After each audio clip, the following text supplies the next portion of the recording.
이번 시간은 한 주간 기업 CEO들의 동향을 살펴보는 CEO 풍향계입니다. 이번 주에는 김승현 한화그룹 회장과 조성환 현대모비스 대표 이야기를 김종력, 이은정 기자가 전해드립니다. 한화그룹 김승현 회장, 1981년 회장 취임 후 굵직굵직한 인수합병을 수차례 성공시켜 재계의 승부사로 불리는데요. 이번에는 대우조선해양을 인수합니다. 대우조선해양과 한화그룹이 2조 원의 유상증자를 골자로 한 투자합의서를 체결했습니다. 공개 경쟁 입찰 과정이 남아있지만 한화에 맞설 곳은 없을 것이란 게 재계의 평가입니다.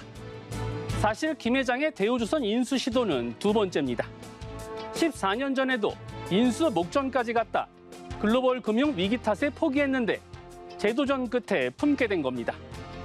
최근 방위산업에 힘을 싣고 있는 한화, 잠수함, 수상함 제작에 강한 세계 3위 조선사 대우조선을 가져가면 육해공을 아우르는 글로벌 방산기업으로 도약할 채비를 갖추게 됩니다. 다만 누적 적자와 불안한 노사관계는 숙제인데요. 대한생명과 삼성종합화학, 삼성테크윈 등을 성공적으로 인수했던 김 회장의 경험과 관록이 또 한 번 필요한 시기입니다. 조성환 현대모비스 대표.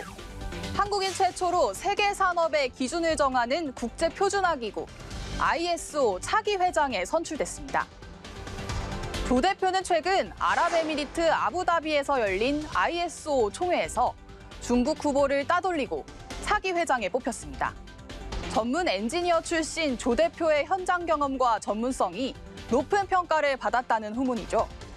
조 대표는 내년엔 울리카 프랑케 현 회장과 함께 당선자 신분으로 활동하고 내후년 2년 임기에 회장에 취임합니다.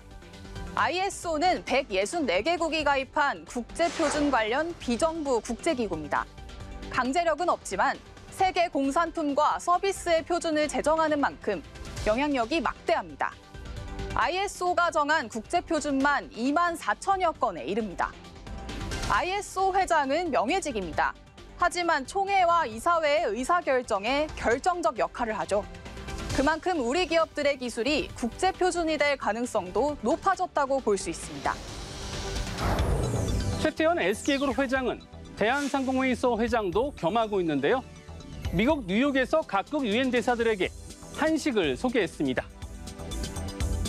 대한상인은 최근 미국 뉴욕의 한 퓨전 한식집에서 10여 개국의 유엔 대사들을 초대해 한국의 밤 행사를 열었습니다. 장소가 유명 호텔이 아닌 한식집인 건 최근 한식 산업화의 진심인 최 회장의 의지가 반영됐기 때문입니다. 꽃갈비와 성게알덮밥, 찹쌀 도넛 등이 코스 메뉴로 나왔는데 참석자들은 특히 성게알덮밥에 큰 관심을 보였다고 합니다. 최 회장은 성장 잠재력을 높게 보고 한식 산업화를 위해 노력 중입니다.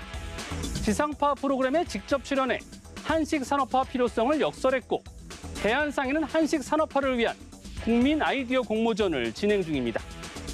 최 회장의 한식에 대한 관심은 부친인 고 최종현 선대회장에서 이어진 건데요.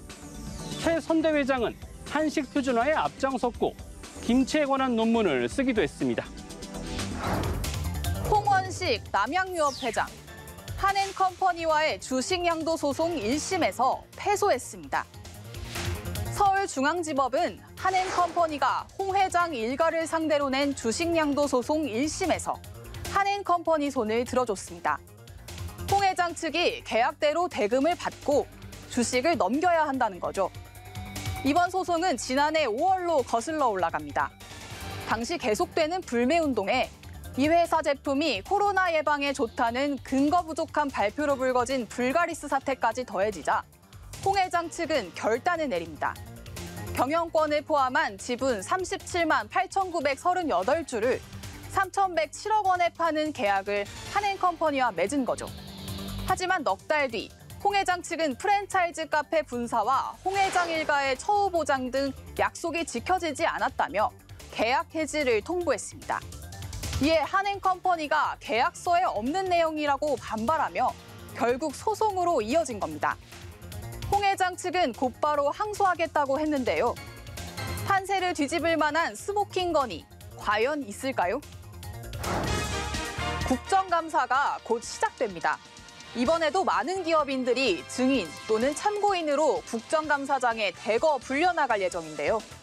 나라 안팎 경제가 전례 없는 복화 위기에 국면에 있습니다.